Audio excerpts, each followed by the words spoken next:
Hey yo guys, what's good, what's happening, and what's going on? On a previous video, I talked about the old Fitbit Sense and how it's driving me crazy, and I was looking for a solution. Lots of people offered solutions, so let the shopping begin. And that's what I did. I went out and I'm trying a watch. My buddy got it off of Amazon. He said it was dirt cheap. That's everything the Fitbit Versa did for him back in the day. He didn't want to spend no $500 on a smartwatch. He wanted something cheap and efficient that would do the job. He sent me the link. It came in the most generic box known to man. It came in a box that just says smartwatch. Literally, just smartwatch. Very, very generic. On the back, it shows a barcode, a bunch of other things. This thing cost me like $23 versus, you know, the Fitbit Versa that cost me close to $300. So apparently this thing has a 1.85 inch color display, color watch face, blood oxygen monitoring, 100 sport modes, whatever that means, a heart rate monitor, it's IP68, supports Bluetooth calling, long battery life. That's all it says. He said he can get like 5-6 days out of his. I don't know. Let's crack into this thing and see what we're looking at here. I'm gonna need a knife, cut into the tape there. And we unpack the box. So on the back of the box, there is a QR code to install the program for it called VeryFit. So we got to hang on to the box, or you can just go on the Play Store, I guess, and just download it, or Apple Store. Inside you get a register your product card with one of those QR codes in the back to register. I covered my finger for a reason. Smartwatch initial setup FAQ, stuff like that. Then you get, is it a proprietary USB charging cable? I have a feeling it's going to be because all these smartwatches are this way now. On the previous video when I talked about the Fitbit, I mentioned how the Apple has wireless charging. It's not wireless charging, guys. It is still, it's like a special MagSafe charging. It charges through the plastic, pretty much like this Fitbit does, but the Fitbit, you have to use this special magnetic thing that has pins on it. Well, this watch is not that much different from that. Not that much different from that. It uses one of these types of connectors with the pins that connects to it. But the actual watch itself is right here. Let's get this out of the packaging here and see how it feels. Well, I'll tell you one thing. It's definitely plastic. Definitely plastic. I'm assuming on the back here, there's your sensor and there's your charging cable. I'm thinking this here just somehow connects to like that and then it charges. So I'm gonna go ahead, what does this say? Function mode, long press to turn on.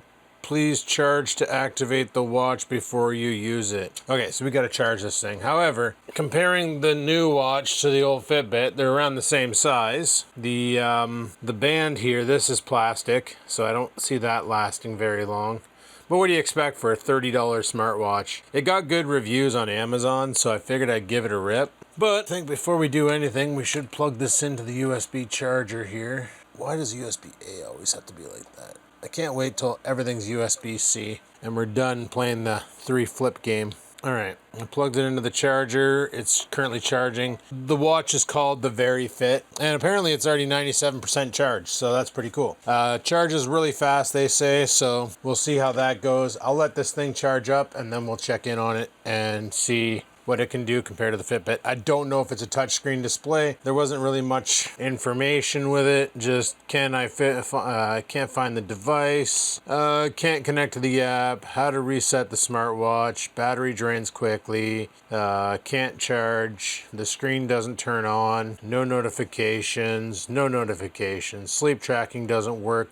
Step count not increasing, and time is off. So, and all of that says use your freaking app. Interesting. We'll check this thing out once it charges. All right, guys, not sure how exactly I'm going to film this, but basically on the back of the box, like I showed you, and we're going to install the software for the phone. What's this? There's another piece of paper in here. Oh, there is a manual for the watch. Operations manual too. Okay, that was just tucked in the box. It must have fell off when I pulled the white plastic thing out. But on the back of the box, there is a QR code for the VeryFit. So all you do is take your camera on your phone and you just scan the QR code for it, and then you click. It'll bring you in, and it takes you to the Google Play page to download the VeryFit software. So I'm going to go ahead and install that on my Celluma phone. Shouldn't take too long. It's 170 megabytes, but I'm over Wi-Fi, so it should just beam right down onto the phone, like so. Let it install. This watch is fully charged now, right? Yeah, it's fully charged. So it's asking me the language to use. Okay, it is a touchscreen. So it is a full touchscreen. So it's asking the language. We'll just click on OK. Then it says download the VeryFit app to your phone, the Google Play Store or the Apple Store.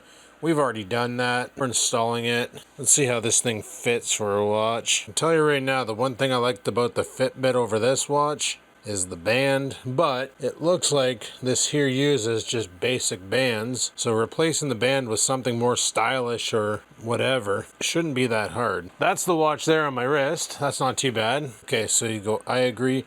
When you have the watch turned on, it'll generate a QR code on the screen for you to scan with the phone. What? I'm just gonna log in using my Google account because that way there I don't have no password to remember. Okay, I gotta register an account. So let me get that done. I don't want this thing sending me emails. Okay, that was neat.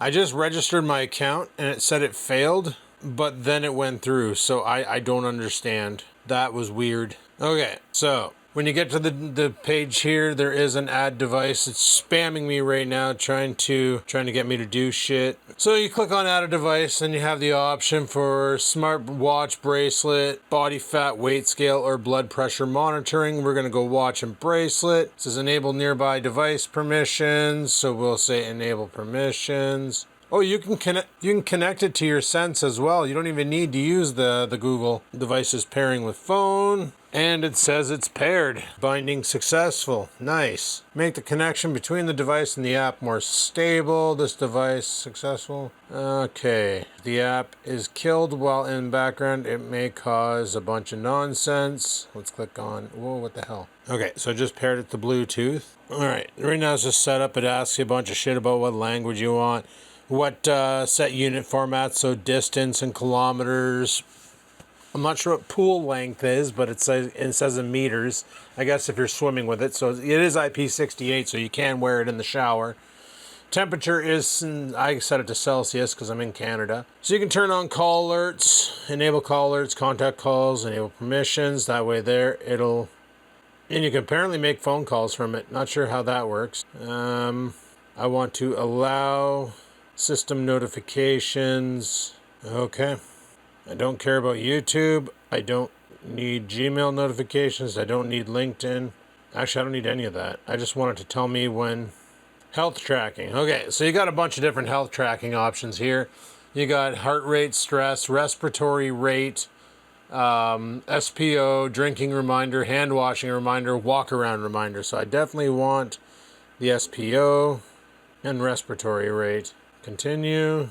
Start. So, what does the watch look like? Well, the watch is very basic. It's got some weird shit going on the screen there. Apparently you can get some other faces for it. It just, so emails will come to my watch too. That's neat. And it plays a sound. Not so neat. Alright, I just wanted to verify my email address to be certain that my email address was verified. So apparently, okay, so on the actual app itself, you have some options on the top here.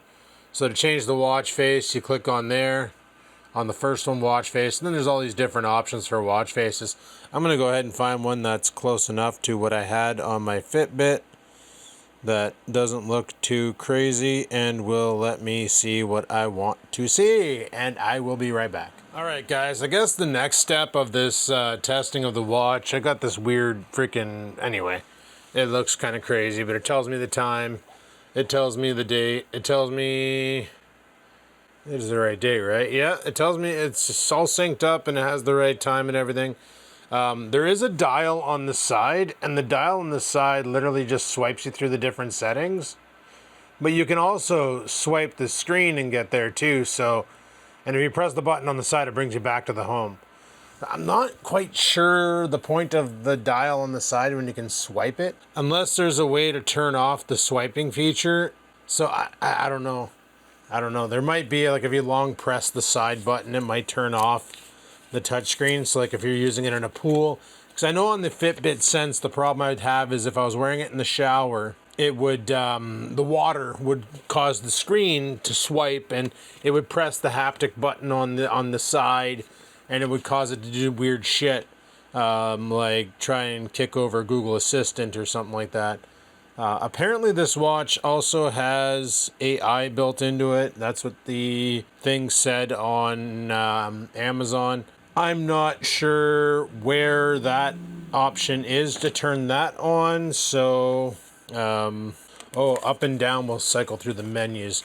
So maybe if this gives me a bunch of options if I swipe down. Swiping up just shows me email notifications. And that's about it. Okay, so swipe down. Let's see here. If I go here, set it to 20% brightness. What's this? Oh, it's a flashlight. That's stupid. So there is a flashlight option. It just makes the screen turn super bright white. See, you turn it off, and when you tap it, that's what it does. Not exactly certain how that's going to be effective, but what's this? Water mode. Ejecting water. Oh, yeah. Smartwatch, what's this button do? Turn on power saving mode. No, don't bother. What does this button do? Find my phone. So there's a find phone option. Watch faces, app view, display, sounds and vibration. That's actually pretty loud for a watch.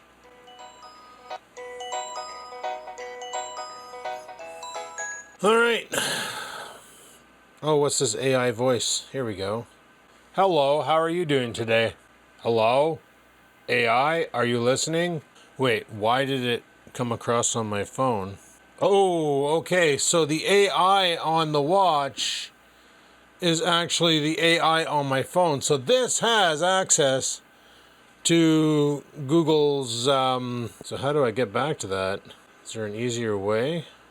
Okay, so long pressing the button. Oh, you gotta tap it to go in there? Oh, okay. Is there any way to hotbind camera? Wait, is this a shutter control for the camera? Okay, so the watch also has the ability with this camera app that you can tap that and it'll take a picture. That might come in handy for people who like to take family portraits. I'm not one of those people.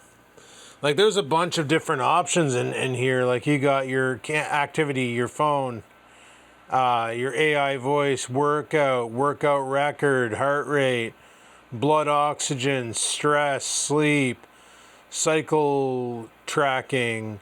That's for women. Stay on. Breathe, clock, weather, music, so you can control Spotify from it. Camera, find your phone, a calculator, a calendar, some games, and then settings.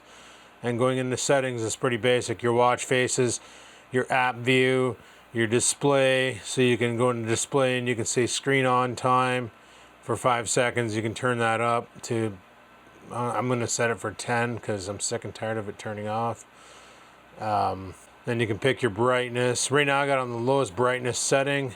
That's the highest brightness setting. Sorry guys about the angle. I just keep it on the lowest because it's bright enough. And you can turn on rise to wake. The only thing I don't like about it is there's no way to back out of a menu once you're into a menu. You have to exit back out and go back into settings and look for it. That's the one thing that I'm going to have to try and figure out. There has to be a way. I'm just brand new to the device, so we'll figure this out. We'll figure this out. Anyway, I'm going to play with it for the next couple days, and then I'll come back and give you my honest review on what I think of what the frig's it called? The TGW01 or some shit? This watch is called the TGW01. Great name. Great name. I guess all the good names are taken. Anyway, I'll be in touch. I'll let you know how she turns out. If it's any good, or if it's poopy caca pee pee. Alrighty guys, it's been about a week since I got this smartwatch from Amazon. I know it wasn't that expensive. I can't remember what I paid for it. I think it was like 20 or 30 bucks. Let me just have a look, see at my orders. Yeah, the watch was $32 when I bought it. Right now it's on for $42, but it was $32 when I bought it. It seems to be one of those items on Amazon that fluctuates. And all in all, I can say is I've been wearing it solid for a week and it's fantastic. back. I got a different faceplate on it there. I got this one that looks kind of like a Fitbit. But after a week of using it and not charging it, oh shit, screen turned off. I got 40, yeah, you can't see that. Can I click on there and get a focus zoom? No, you don't want it. Anyway, it has 48% battery life remaining. Dude, this watch will probably get 13 days of battery life as advertised. So that's pretty damn dope. Now, they do mention mileage on the watch will vary if you have certain features turned on. One of them being like, I can't remember. The app itself isn't very intuitive. That's my only real complaint. It's kind of all over the place. Like, it took me a bit to figure out where to put my height and weight in because it was recording calories burned based off of somebody who was 135 pounds at 5'11", and I'm nowhere near that. But the app itself is pretty basic the way it works. Has your step counter, tells you your sleep. If you go into your sleep, it just does like the Fitbit. It shows you all your sleep patterns and how long you're awake for, your average heart rate, your SpO2 level, all the stuff that Fitbit charges for,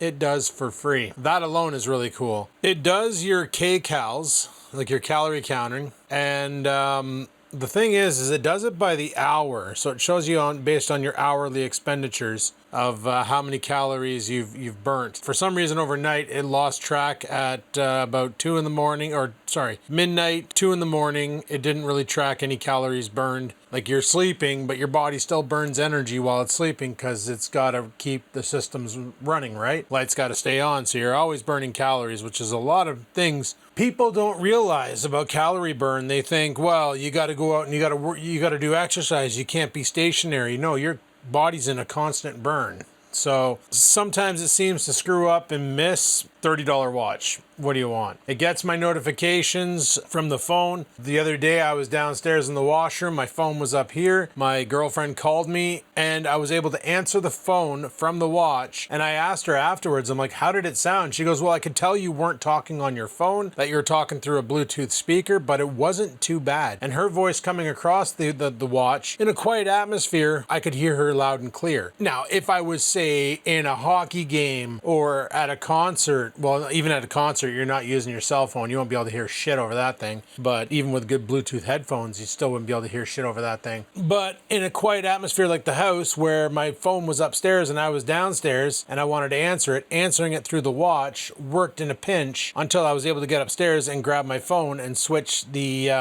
call over to the phone. All in all, it's a great little device. Has a lot of features in it, a lot of weird things that you probably will never use, but it has a lot of cool things that you probably will use. I don't know. All in all, this is what happens, right? A company comes out with a product like the Fitbit, charges an arm and a leg for it, and then as the technology gets newer and different things come out, China replicates it. They go out and get sensors as well, and then they make a cheaper product that's just as good, that performs fine, does the job. And what's nice about the watch is it is waterproof. I have worn it in the shower because I wanted to see if it was like the Fitbit, if I got it wet, if it would break. I figured $30. Might as well prove it on this video. But all in all, this little TW, whatever the frick it's called, it's got a generic name. I can't remember the name of it. The TGW01, that's the name of this watch. It uses the VeryFit app. There are other apps you can run this watch with, so you don't have to use VeryFit. It's just the one they suggest, but there's plenty of other fitness trackers out there, software out there that you can run this with, and I just went with the basic stuff, and you know what, it works phenomenally. I think I'll be rocking this thing for a while.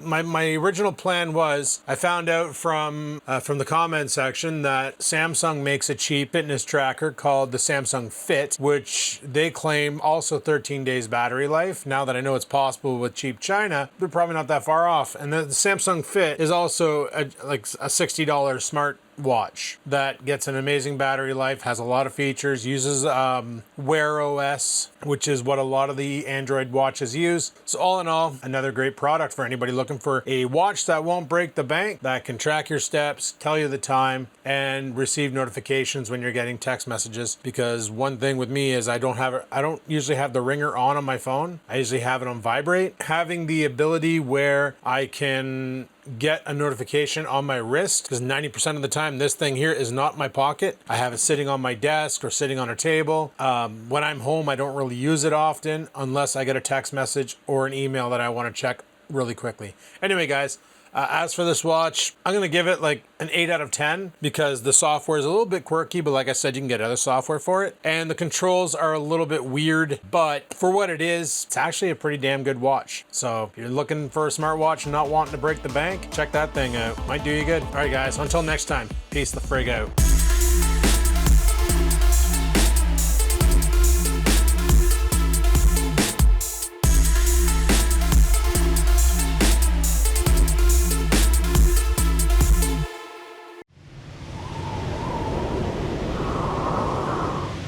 Sit, stupid, sit. Good dog.